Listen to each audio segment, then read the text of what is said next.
Cloverfield Paradox is the third film in the Cloverfield shared universe, if you will, and also following 10 Cloverfield Lane, again once brought to us by J.J. Abrams and his mystery box. And going into this movie, I was looking forward to seeing it, because it's a Cloverfield film, and I enjoyed the first Cloverfield movie that came out like 10 years ago, I think. I didn't love the first Cloverfield, I thought it was perfectly fine, I enjoyed it for what it was, but I didn't think it was great.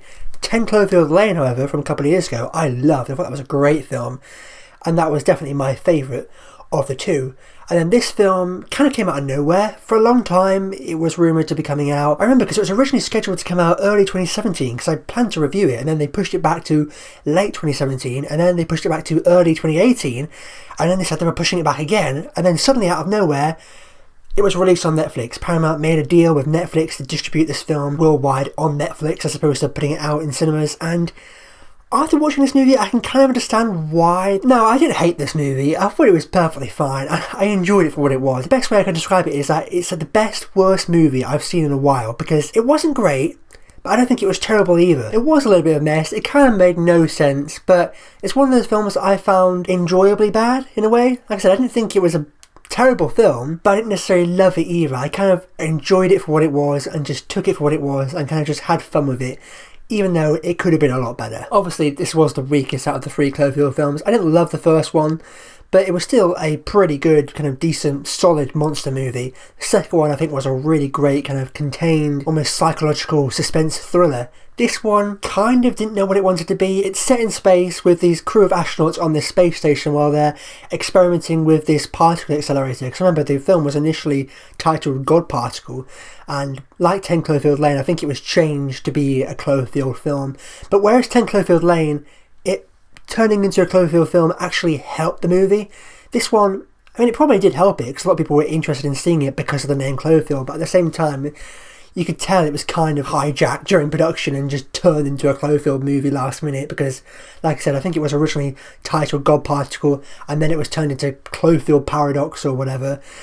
And it's definitely the weakest of the three, because whereas Cloverfield and 10 Cloverfield Lane knew what they wanted to be, and they did a really good job at satisfying what the audience wanted from that movie, you know, Cloverfield being a great monster movie, 10 Cloverfield Lane being a great kind of contained thriller, this was just kind of a little bit all over the place. And like I said, I had fun with it and I enjoyed it for what it was, but what I'll say is that if you want to see this movie and you haven't seen it already, you've probably already seen it now because it's been out just over a week, but what I'll say is if you haven't seen it, just go in with low expectations. If you're a fan of the Cloverfield films, you'll probably enjoy it like I did, but don't go in with massively high expectations, because it's not a great film, it's not as good as the other two.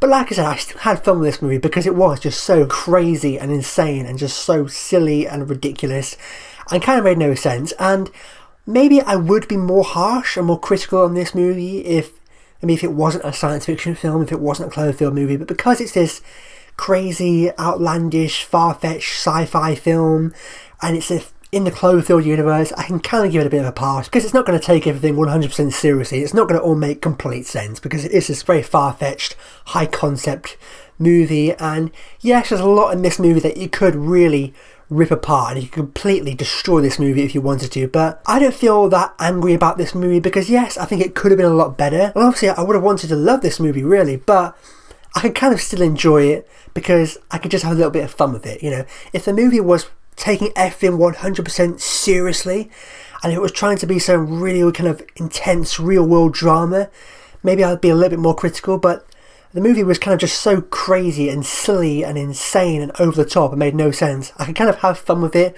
because of that. And also the acting's really great all around. It's a real great cast. You've got Daniel Brühl, we've got Gugu and Mbatha-Raw, we've got David Oyelowo, Elizabeth Debicki pops up. That kind of saved it in a way, because we've got great acting all around. You know, if it was some really low budget B movie with some terrible acting, it probably would have been really hard to watch, but luckily the acting all around was pretty solid, and there was some really great performances from the cast, so you could tell money was put into this movie and they were trying to make a great film. You know, I mean, they had some great talent on board and the acting was really good. Chris O'Dowd was also in the movie, and initially I was like, what the hell, what's Chris O'Dowd doing in this movie? He's like a comedy guy, what's he doing in this science fiction thriller film? But he was like the best part of the movie, because whereas a lot of the other people in the movie are taking it seriously because they're more serious characters, Chris O'Dowd is like the comic relief, but because it's such a silly, crazy, over-the-top film that makes no sense. His character really works, and his character probably works the best out of anyone in the movie because he's just pointing out how ridiculous and crazy everything is.